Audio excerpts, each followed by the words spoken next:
एक जमाने में फलता फूलता एक राज्य था उत्तरोनल और उस देश का राजा था कार्तिकेयन। धन संपत्ति और ढेर सारे सुखों के साथ कार्तिकेयन खुशी से जी रहा था। लेकिन कार्तिकेयन सोचता है कि शायद मैं अंदर से खुश नहीं हूँ और इसीलिए वो मंत्री जी को बुलाकर कहता है कि मंत्री जी, हमारे देश के सारे लोग सुखी और खुशी से जी रहे हैं। उन्हें देखकर मुझे उनसे भी ज्यादा खुशी होती है। लेकिन कल रात को मुझे एक संदेह हुआ। क्या संदेह हुआ आपको महाराज? आपको जो संदेह हुआ वो मुझे बताइए। बात यह है कि इस देश में मुझसे भी ज्यादा खुश और सुखी रहने वाला इंसान कोई है क्या? अगर ऐसा कोई है तो उसकी खुशी का कारण क्या है, ये मैं जानने की इच्छा रखता हूँ। महाराज, ये संभव नहीं है। इस देश में ही नहीं बल्कि इस पूरे पृथ्वी पर आपके जितना खुश और कोई नहीं हो सकता। आपको मेरी चिंता है इसलिए आप ऐसा बोल रहे हैं, लेकिन आपका ये जवाब मैं स्वीकार नहीं कर सकता हूँ। ये क्या महाराज, मैं जो कह रहा हूँ वो सच है। आपके पास बेहिसाब संपत्ति है, उससे भी ज्यादा अधिकार है। उतना ही नहीं, आपके एक चुटकी बजाते ही बहुत सारे सिपाही आपका काम करने के लिए मौजूद रहते हैं। अब इतना सब होने के बाद भी आपसे ज्यादा खुश कौन हो सकता है? बोलिए। आप जो बोल रहे हैं वो सच है और मैं खुश हूँ, ये बात भी बिल्कुल सच है। लेकिन हमारे देश में मुझसे भी ज्यादा खुश कोई है, इस बात का संदेह मुझे दूर करना है मंत्री जी। इसके लिए मेरे पास एक उपाय है महाराज। अगर आपको अपना ये संदेह दूर करना हो तो आप एक बार अपना भेष बदलकर इस देश में घूम कर आइए। तब आपको स्वयं पता चल जाएगा कि इस प्रदेश में आपसे ज्यादा कोई खुश है भी या नहीं, पता चल जाएगा। आपका ये विचार बहुत ही अच्छा है।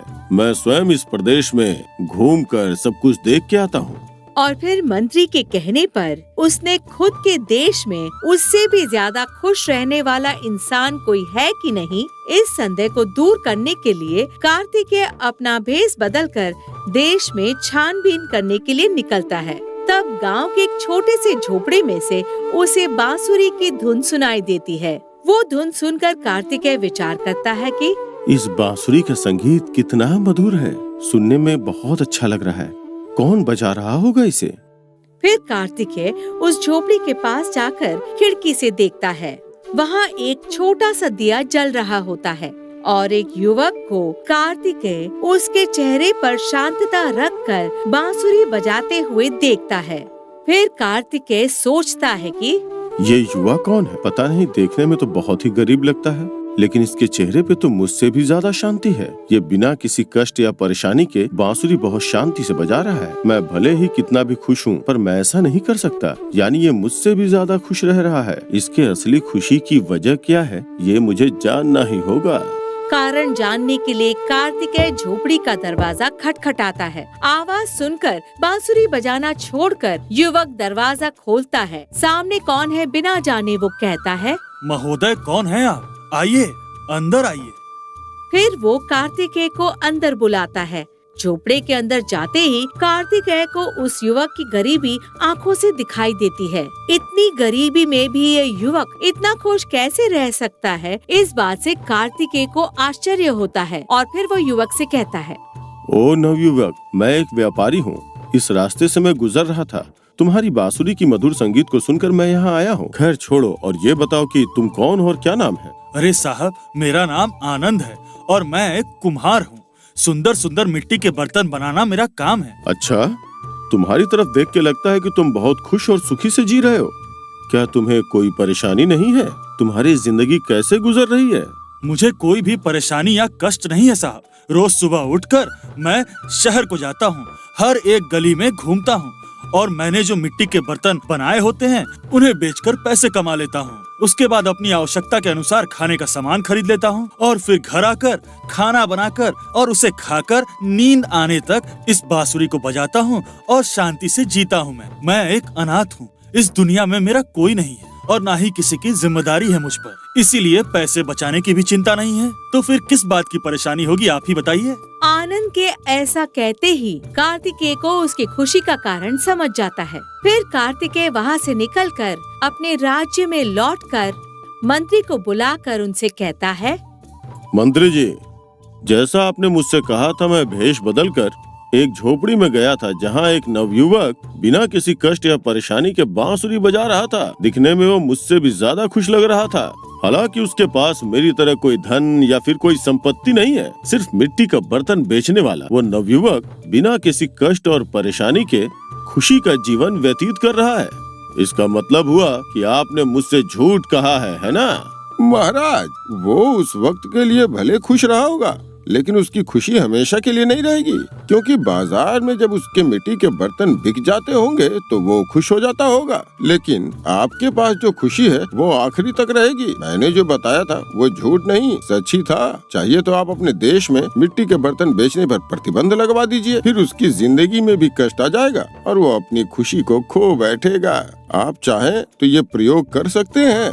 आप जो कह रहे हैं मुझे वो सच लग रहा है, क्योंकि उसकी आजीविका सिर्फ वो मिट्टी के बर्तन है। तो फिर आप तुरंत हमारे देश में मिट्टी के बर्तन पर प्रतिबंध लग गया है, ये बात सबको बता दीजिए। और फिर मंत्री की सुझाई योजना के अनुसार देश में मिट्टी के बर्तन बेचने पर प्रतिबंध लग जाता है। फिर आनंद के पास मिट्टी के बर्तन खरीदने के लिए कोई नहीं आता और उसी वजह से आनंद के पास 1 रुपया भी नहीं आता। सोच विचार में डूबा हुआ आनंद किसी के घर के सामने एक बुजुर्ग को लकड़ी का लट्ठा काटते हुए देखता है। उन्हें देखकर ही आनंद को एक विचार आता है और वो बुजुर्ग से कहता है कि दादाजी, आप क्यों इस उम्र में इतना कष्ट उठा रहे हैं? ये लकड़ियाँ मैं काट देता हूँ, आप थोड़ी देर बैठकर विश्राम करिए।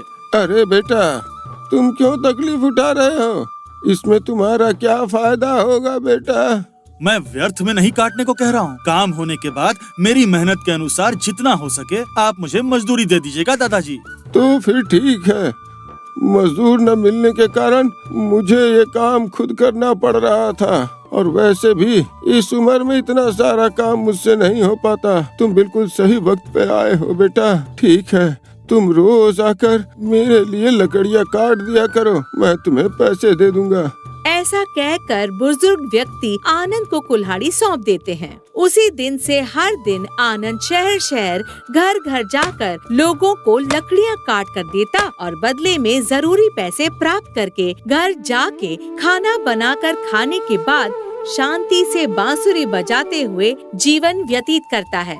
दूसरी तरफ कार्तिकेय मंत्री को कहता है कि क्यों मंत्री जी, अब तो हमारे देश में मिट्टी के बर्तन पे प्रतिबंध लग चुका है, लोग इसका पालन कर रहे हैं या नहीं? जी महाराज, अपने देश में कोई भी मिट्टी का बर्तन न खरीद सके ऐसा हमने प्रबंध कर रखा है। अब हमारे देश में मिट्टी के बर्तनों पर पूर्णतः प्रतिबंध लग चुका है। तो फिर वो आनंद इस वक्त इस तरह से जी रहा है, ये देखने की मेरी इच्छा हो रही है। उसकी रोजी रोटी मिट्टी के बर्तनों पर तो हमने प्रतिबंध लगा दिया है, वो अपनी रोजी रोटी खोकर दुखी बैठा होगा। मैं सच कह रहा हूँ महाराज। तो फिर ठीक है, मैं आज ही अपना भेष बदलकर आनंद को देख के आता हूँ, तब जाकर मुझे आपकी बातों पे विश्वास होगा।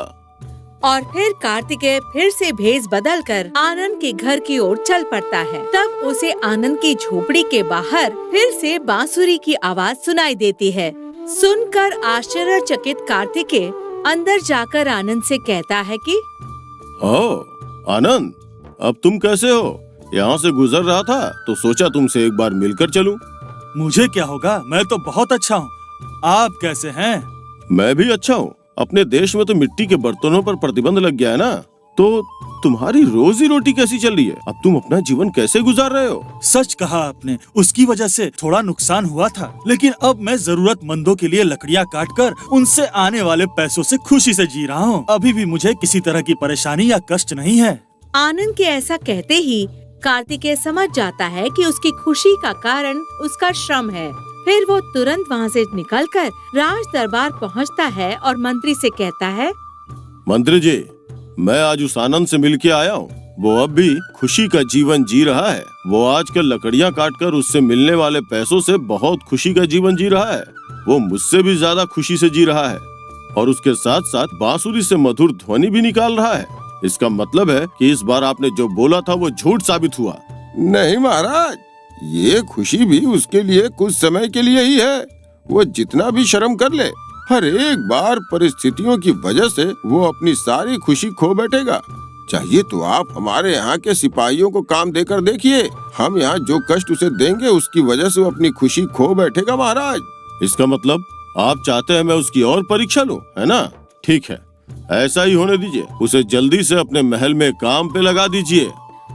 और फिर राजा के आदेश अनुसार अगले दिन सुबह ही आनंद की झोपड़ी के पास जाकर सैनिक कहते हैं कि ओए आनंद, तुझे एक बहुत अच्छा काम मिला है। तुझे तुरंत रक्षक के रूप में किले में शामिल होने के लिए राजा ने आदेश दिया है। चलो मेरे साथ। अरे मुझे राज दरबार में किसी भी काम की जरूरत नहीं है। आज तक मैं अपनी मेहनत से कुछ न कुछ काम करते आ रहा हूँ और खुशी से जीते आ रहा हूँ। मैं नहीं आ सकता। तुझे पता भी है तू क्या बोल रहा है? राजा के द्वारा दिए गए आज्ञा को अगर तूने अस्वीकार किया तो वो राजा का अपमान होगा और बदले में वो तुम्हारी जान भी ले सकते हैं। इसलिए बिना कुछ कहे चुपचाप चलो हमारे साथ। उसे नहीं आना था, फिर भी उसकी बात अनसुनी करके सैनिक उसे राज दरबार में जबरदस्ती ले आते हैं और रक्षक की तरह खड़ा कर देते हैं। पर इस नए काम में आनंद को प्रतिमाह वेतन के अलावा दैनिक मजदूरी नहीं मिलेगी। मेरे लाख मना करने के बावजूद भी मुझे यहाँ लाकर खड़ा कर दिया गया है। मैं मजदूरी का काम करके हर दिन पैसे कमाता था और हर दिन कुछ न कुछ पकाकर खा भी लेता था, लेकिन यहाँ हर दिन के पैसे नहीं है। मुझे महीने के आखिरी दिन तनख्वाह मिलेगी और बस इतना ही नहीं, मुझे पूरे दिन यहाँ द्वार पर खड़े रहना होगा। रोज की जिंदगी गुजारने के लिए हाथ में पैसा नहीं है। जब आनंद ये सोच रहा होता है तब उसे अपने कमर में लटकी तलवार देखकर एक योजना सूझती है। वो एक व्यापारी के पास जाता है और उससे कहता है कि साहब, ये तलवार को आप अपने पास गिरवी रखकर मुझे हर रोज खाने के लिए पैसे दे दीजिए। फिर मुझे जब महीने के आखिरी में तनख्वाह मिलेगा तो ब्याज के साथ मूलधन लौटाकर अपनी ये तलवार फिर से ले जाऊंगा। ठीक है, फिर ऐसा ही करता हूँ। अगर तुम पैसा नहीं लौटा पाए तो मैं ये तलवार किसी और को बेचकर अपने पैसे वसूल कर लूंगा। व्यापारी से पैसे लेकर आनंद अपनी आवश्यकता के अनुसार खाना बनाने के लिए सामान खरीद लेता है। जब आनंद को एहसास होता है कि अगर किसी को पता चल गया कि तलवार नहीं है तो उसके लिए खतरा हो सकता है, तो फिर सुतार के पास जाकर वो एक लकड़ी की तलवार बनवा लेता है और अपनी कमर पे लगा लेता है। आनंद अपना जीवन कैसा व्यतीत कर रहा है ये देखने के लिए राजा फिर से भेष बदलकर गांव में निकलता है। उसे फिर से आनंद के झोपड़े में से मधुर बांसुरी का संगीत सुनाई देता है।